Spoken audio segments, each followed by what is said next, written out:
Welcome to International Securities Exchange's podcast series. Facilitated by renowned educators, ISE podcasts are intended to teach beginning as well as seasoned investors the ins and outs of trading. To find an updated list of podcasts, please visit www.ise.com/podcasts. Please be sure to listen to our important message following this episode regarding the risks of investing in exchange-traded options.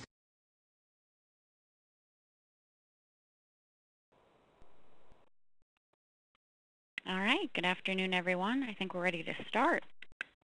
Okay, so welcome to this afternoon's webinar. Today's session will be hosted by Andrew Hart from bigcharts.com, who will be teaching us about the 10 steps of creating a personal trading plan. Andrew Hart is the portfolio manager and editor of ETFtrader.com, which is part of the Big Trends Trading Network. ETF Trader delivers professionally managed suites of ETF trading services. This includes an options newsletter, investing newsletter, and a training course called ETF Elements, the Science of ETF Trading. Andrew draws on more than 5 years of experience as a professional trader and a lifetime of active involvement in personal trading to develop and manage effective ETF trading systems. So now we will turn it on over to Andrew, and he's going to kick it off. To unmute your line, press *6 or #6. Thanks a lot, Katrina. Just want to make sure everyone can hear me okay. I just unmuted myself. If you could type in the chat box if you can hear me okay, just a simple yes or, okay, great. We're getting a lot of Y's and a lot of yeses. All right, well, first off, I'd love to hear where everyone is logging in from. If you could also just put what state or what country you're logging in from. Typically here at Big Trends, we get a crowd pretty diverse from around the world, so just always interested to hear. Yeah, we've got folks from the United Kingdom, New Jersey, Texas, California, Colorado, and looks like the majority of people are from the U.S., but we do have a couple of international folks here joining us. So I do want to say thanks specifically to you guys out there for joining us. I know that sometimes the time can be a little challenging.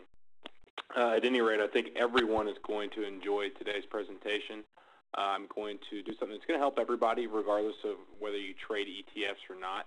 I really want to help you today create a personal trading plan by walking you through the 10 steps / questions that you should be able to not only ask yourself but also answer with a definitive, really black and white on paper answer to be able to make you a better trader. This is something that we give and provide to our coaching clients from the onset. So typically we do reserve this for a lot of our customers at Big Trends. And so if you've got any questions, I know that we can make the PowerPoints available to you after the class. And also we have another way of basically 3 different ways to create, make yourself a better trader that we'll be telling you about later on. Just going forward here.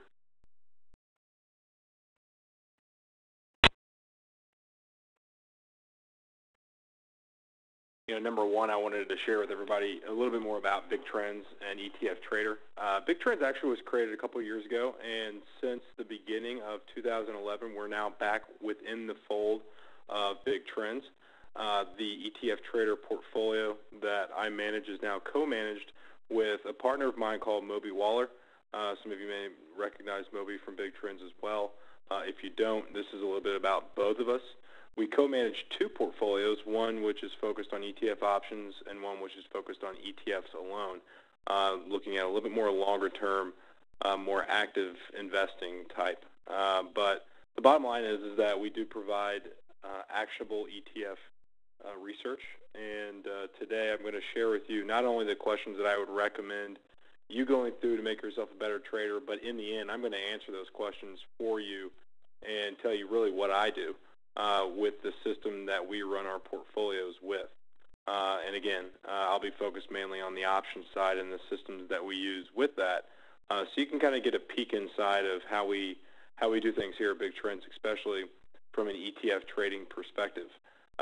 We don't just work on ETFs here. We also obviously trade stock options, but today obviously this is what I focus on the majority of, so that's what you'll be learning most about.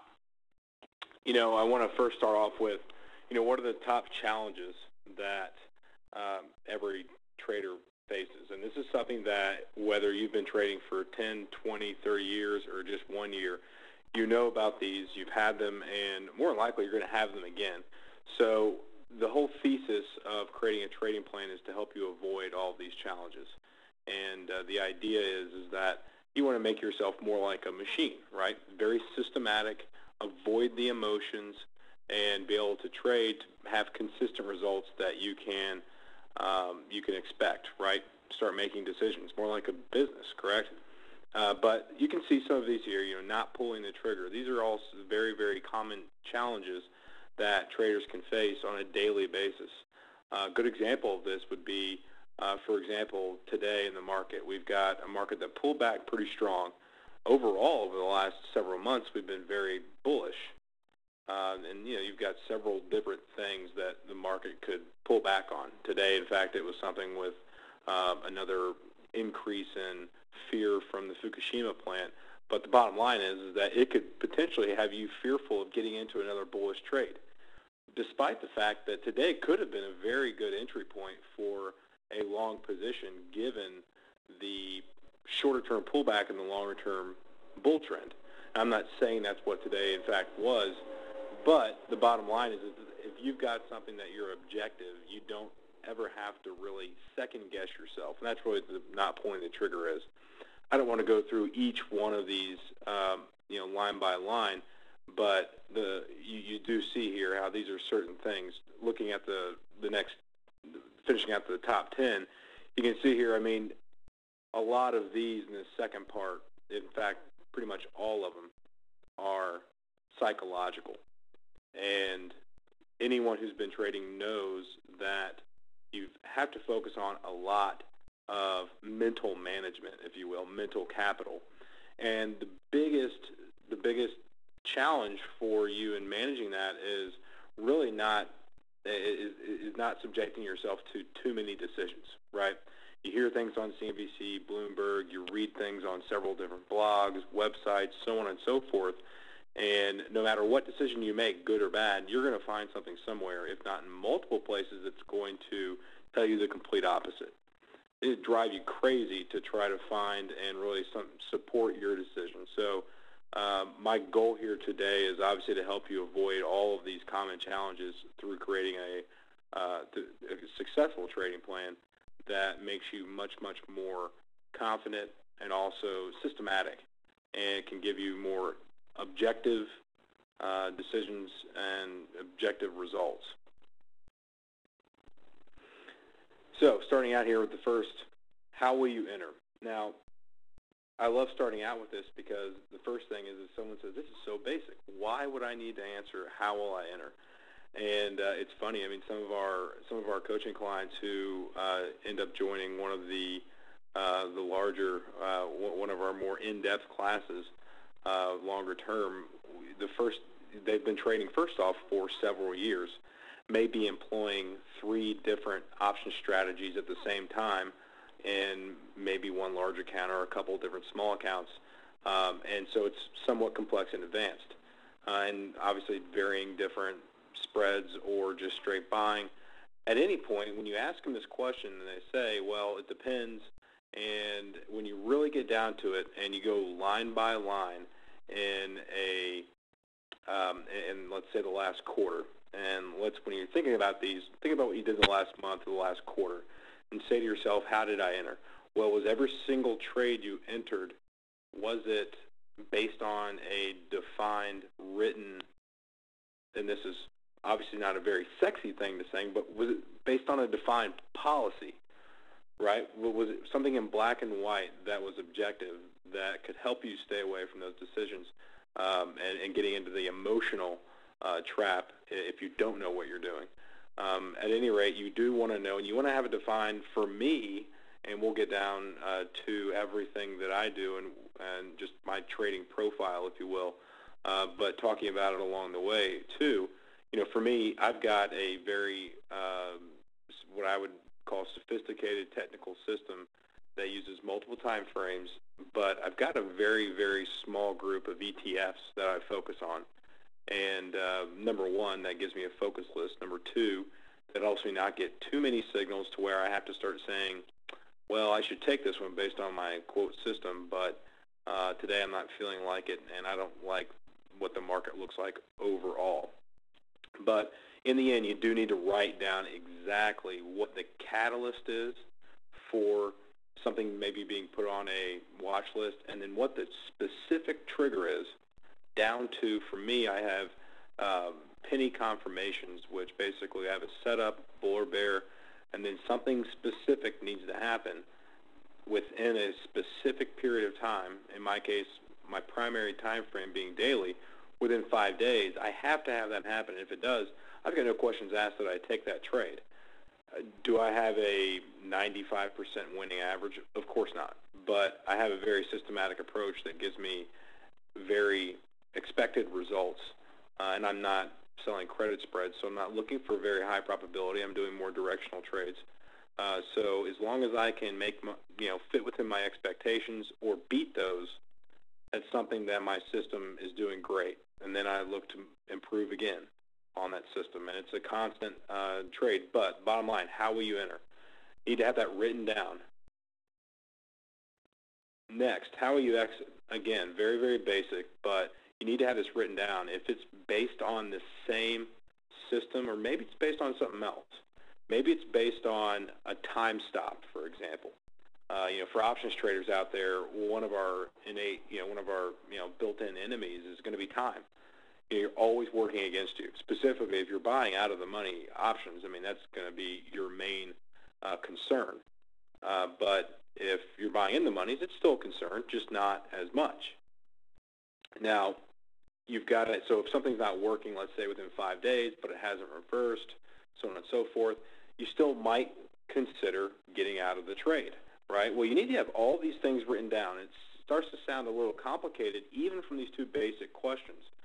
But that's why you obviously you're coming to this webinar, and you'll be able to really go through these. And I promise you, the day that you can answer each one of these questions and have it on paper, and then be able to follow it, which is, again, even more challenging, but to consistently follow a trading plan, a personal trading plan that you've created, then you will find success, and it's much, much more highly likely that it will be consistent. There's several different things everyone knows about trailing stops. When you talk about what's your edge, my edge is that I have a group of hand-picked ETFs that right now it's at about 32. I try to keep it below 30, but there's so many new ETFs coming out on a regular basis that if they give me access to a new country, a new currency, a new sector, whatever it may be, and the options liquidity is high enough, then I can add it to my watch list. But if it's a redundant, I'm not going to have multiple retail ETFs. I'm going to look at the underlying holdings to make sure that they're, in fact, well diversified. But you got to ask yourself what your edge is. What are you doing that the next person isn't? And that's something can be a very subjective answer, but you do need to know what that is.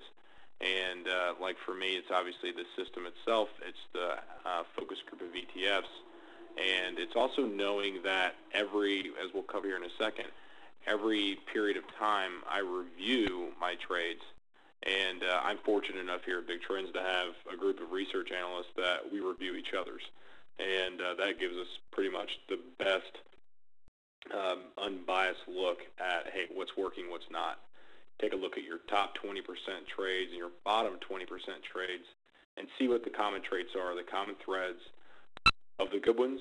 See if you can really improve your system. What are the common threads of the bad ones? I mean, probably the most important thing to do is to focus on your worst trades to minimize those drawdowns. If there's a common thread, hey, on the hourly chart, all of these were broken down beyond this specific point. So if it's broken down beyond that specific point, then I don't take that specific trade. So you start to really see certain things. But it does need to be defined, written down, and think of it from a couple different perspectives. Time stop, profit target, or taking partial profits, or just simply based on your technical system. A few different ways to take a look at it. As you can see there on the left-hand side of your left bottom part of your screen, bigtrends.com/ISE, and that'll take you to our coaching kit page, which is a 3-part coaching kit, which can give you, number one, a template for creating your personal trading plan. And we treat it as a business plan, so that's the template that you'll be getting.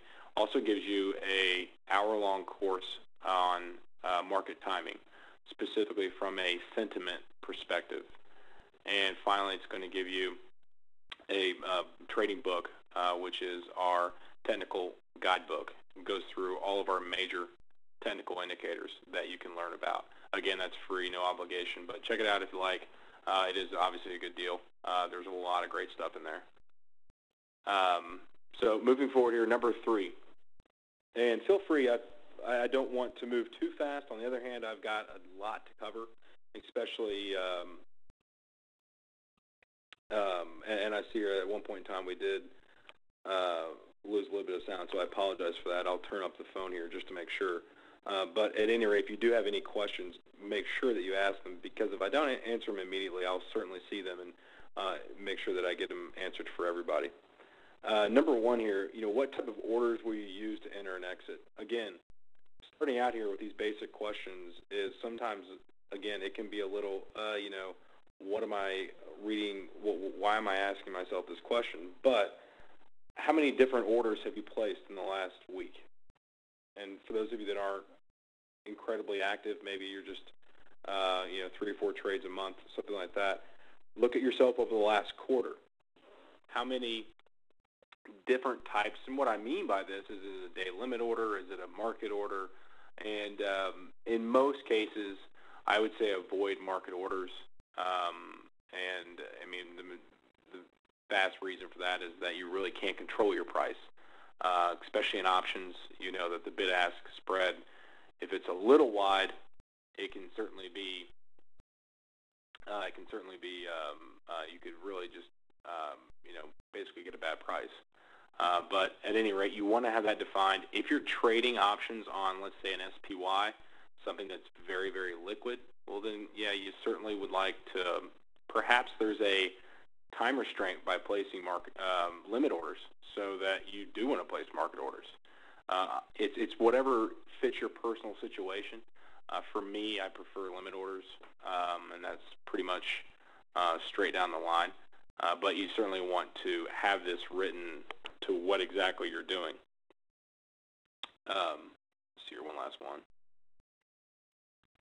You could see here when I first wrote this back in, I guess it was 2008, when I first really started getting into ETFs, either liquidity, especially ETF options specifically, I guess, the liquidity was somewhere a little bit difficult, but fortunately we have had so much more excitement and volume on ETFs over the last 2.5, 3 years that's virtually, as long as you're sticking with a lot of the popular ETFs, they're basically just like stocks now.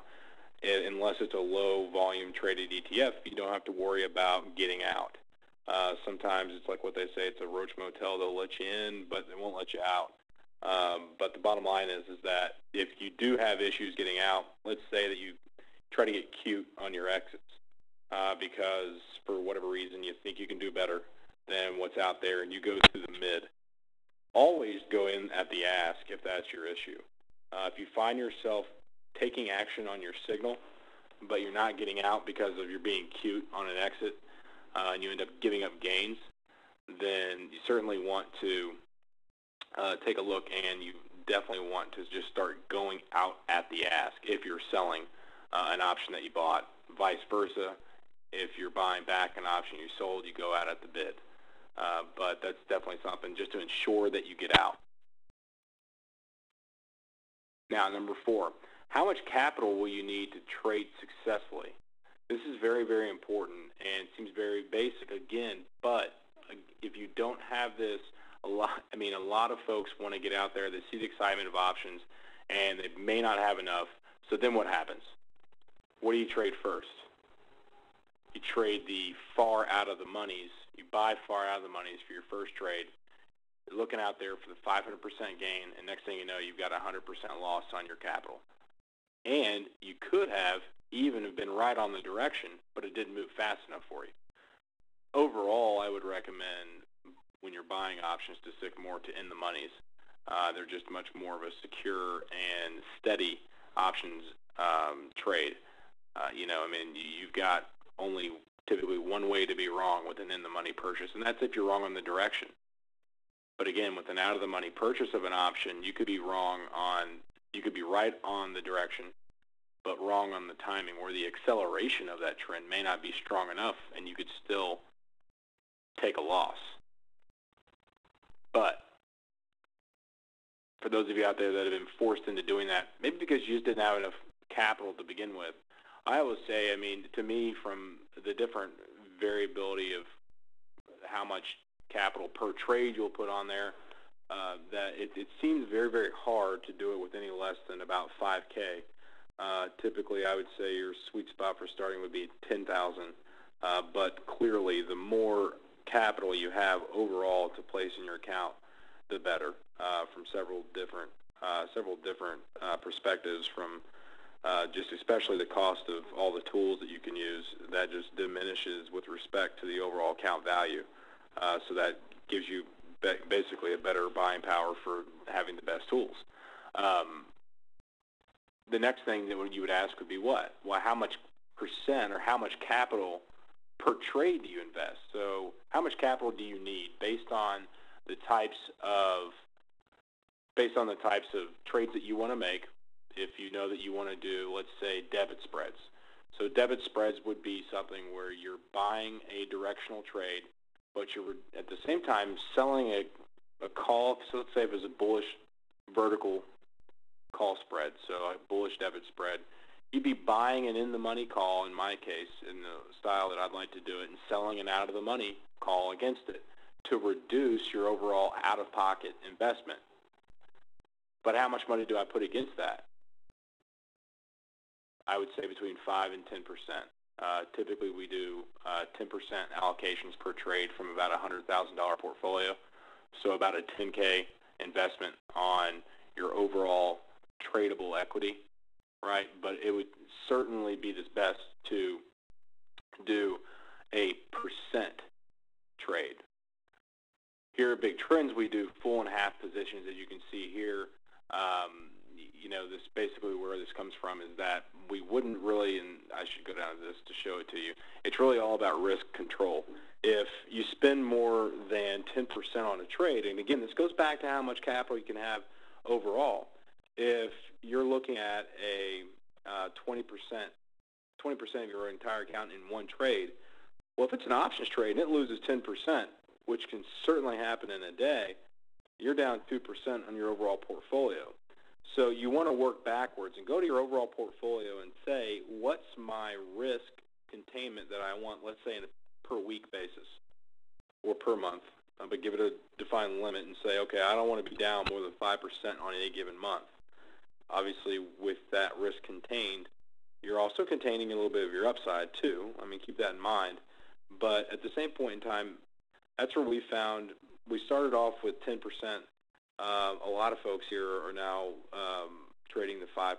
And when I say a lot of the folks here, we've got 3 traders here in Lexington, Kentucky, including our CEO, Price Healy. And then we have 1 trader out in California, Bob Lang, who's been trading for us since about 2004, I believe.